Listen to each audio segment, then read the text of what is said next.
அவரு மக்களுக்காக இந்த ஒரு பொழுதுபோக்குக்காக பண்ற ஒரு விஷயம், ரசிகர்களை சந்தோஷப்படுத்தணும் அப்படின்னு நினைச்சு பண்ண அந்த வேலைக்கே அவர் அந்த அளவுக்கு ஒரு பொறுப்பா இருக்கிறாருன்னா, ஒரு ஸ்டேட்டே அவரோட பாதையில போகணும்.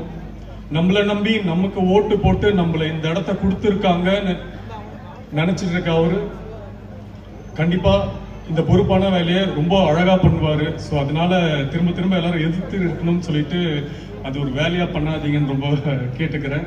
மாற்றம் தேவை மாற்றம் தேவைன்னு சொல்லி இந்த ஒரு மாற்றம் அப்படின்ற ஒரு விஷயத்துக்காக மக்களாக நீங்க தமிழ்நாட்டில் இன்னைக்கு ஒரு பெரிய மாற்றத்தை உருவாக்கிட்டீங்க. ரொம்ப நாளுக்கு அப்புறம், ரொம்ப வருஷத்துக்கு அப்புறம் இந்த மாற்றம் வந்திருக்கு. எலெக்ஷன் முன்னாடி எப்படி விசில் சின்னத்துக்கு ஓட்டு போட்டு ஜெயிக்க வச்சீங்களோ அதே மாதிரி இப்பவும் அதே சப்போர்ட்ல தமிழக வெற்றி கழகத்தோட ஆட்சிக்கும் நீங்க சப்போர்ட் பண்ணிட்டு இருக்கீங்க. ஸோ அண்ணன் கேட்ட மாதிரி இன்னும் கொஞ்ச நாள் டைம் கொடுங்க, எல்லாமே நல்ல விஷயங்களை பண்ணுவாரு. இப்போ பண்ணிட்டு தான் இருக்கிறாரு.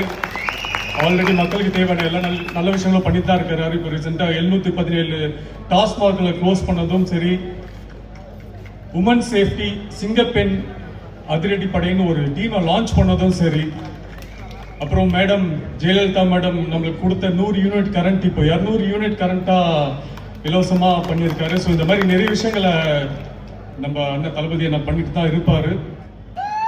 நம்ம அண்ணன், நம்ம தளபதி, நம்ம சீஎம், அவருக்கு நம்ம எல்லாரும் சேர்ந்து ஹாப்பி பர்த்டே விஜயகாந்த் சொல்லிடலாம்.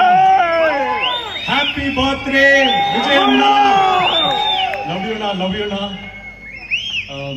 Always we always love you. நான் படத்துல உங்களுக்கு ஒரு படத்துல நான் தம்பியா நடிச்சேன். ஆனா எனக்கு இப்பதான் தெரியுது இந்த தமிழ்நாட்டுல யாருமே உங்களுக்கு தம்பியா நடிக்கல, உண்மையிலே தம்பியா வாழ்ந்துட்டு இருக்காங்கன்னு தெரியுது. அந்த அளவுக்கு உங்க மேல ஒரு பாசம் அன்பு வச்சிருக்காங்க. அவர் எப்பவே சொல்லுவாரு, இங்க ரெண்டே கட்சிக்கு தான் போட்டி, ஒன்னு டிவிகே இன்னொன்னு டிஎம்கேன்னு சொல்லுவாரு. மக்கள் அவர் மேல வச்சிருக்க அன்பை பார்க்கும்போது ஃபியூச்சர்ல எல்லாம் இந்த போட்டி இருக்குமான்னு தெரியல, வெறும் டிவிகே தான் இருக்குமோ அப்படின்ற ஒரு நம்பிக்கை எல்லாம் வருது. ரொம்ப சந்தோஷமா இருக்கு இதெல்லாம் பார்க்கும்போது. இந்த அன்பும் இந்த பாசமும் எப்பவுமே நம்ம தளபதிக்கு நீங்க கொடுத்துட்டு இருக்கணும். நான் ரொம்ப அன்போட பணியோட கேட்டுக்கிறேன். இன்னும் கூட கூட திரும்ப திரும்ப சிவகாசிக்கு நான் வரணும்னு ஆசைப்படுறேன். மேம் கிட்ட சொல்லுங்க, வேற எந்த ஹீரோ வேணா இவரை கூப்பிட்டு சொல்லுங்க. அப்புறம் ஃபர்ஸ்ட் நான் பேசும்போது சொன்னாரு, இந்த மாதிரி மேம் ஒரு ஒரு பிரச்சாரம் பண்ணும்போது ஒரு நடிகர் அதனால அவர் அலோவ் பண்ணல, இப்ப இன்னைக்கு ஒரு நடிகர் கூட வந்திருக்காங்கன்ட்டு. நான் சத்தியமா இங்க நடிகனா வரல, நம்ம தளபதியோட தம்பியா மட்டும்தான் வந்திருக்கேன்.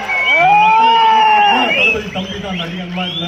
நீங்க படத்துல ஸ்கிரீன்ல பார்க்கும்போது தான் நடிகர், மற்றபடி நான் உங்களோட அண்ணன், உங்க தம்பி, இதோ ஜெய் மாமா அந்த மாதிரி தான்.